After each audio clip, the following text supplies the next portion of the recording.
അവൾ ചവിട്ടി നിൽക്കുന്ന മണ്ണിന് അവളുടെ ജീവിതം മാറ്റി എഴുതിയൊരു കഥ പറയാനുണ്ട്.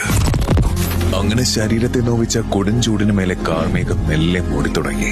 മഴയായതുകൊണ്ട് ഉച്ചയ്ക്ക് തന്നെ സ്കൂൾ കഴിഞ്ഞ് അവൾ വീട്ടിലേക്ക് മടങ്ങി.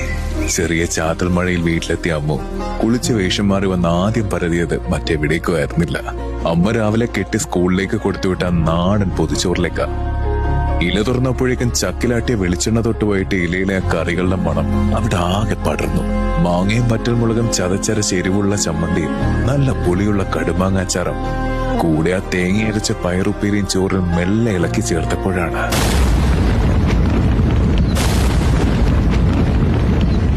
അവളുടെ ചുറ്റുമുള്ള ലോകം ആകെ ഇരുട്ടിൽ മൂടി. അധികം വൈകാതെ അവൾ മനസ്സിലാക്കി, ഇനി ഞാൻ കണ്ണു തുറന്ന് കയറി ചെല്ലുന്ന കാഴ്ചകൾ അതൊരിക്കലും ഒരു ഭയത്തോടെയല്ലാതെ എന്റെ ഓർമ്മകളിൽ സൂക്ഷിക്കാൻ കഴിയില്ല എന്ന്. ചുറ്റുമുള്ള കാഴ്ചകളിലൂടെ ഉറ്റവരെ തേടി അലയുന്ന ആ കാലുകൾക്ക് അവളുടെ ശരീരത്തെ താങ്ങി നിർത്താനുള്ള ശക്തി ഉണ്ടായിരുന്നില്ല.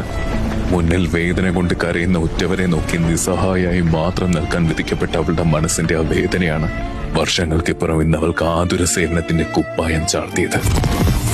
അന്ന് അവളെ ഒറ്റപ്പെടുത്തിയ വിധി അവൾക്കായി കാത്തുവെച്ചത് പ്രതീക്ഷയുടെ ഒരു വലിയ വാതിൽ തന്നെയായിരുന്നു.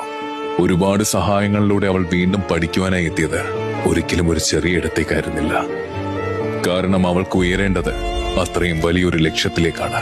കൈത്താങ്ങാവേണ്ടത് തന്നെ പോലെ ഒറ്റപ്പെട്ട ആശ്രയമില്ലാത്ത ഒരുപാട് ജീവിതങ്ങൾക്കാണ്. അതുകൊണ്ട് തന്നെ അവൾ ഇന്ന് ജീവിതത്തിൽ ഏറ്റവും അധികം കടപ്പെട്ടിരിക്കുന്ന ഒരിടമേ ഉള്ളൂ ഈ ഭൂമിയിൽ. St. Mary's Educational Trust. Study nursing, paramedical and all other courses in Bangalore, Mangalore, Coimbatore, Chennai and abroad.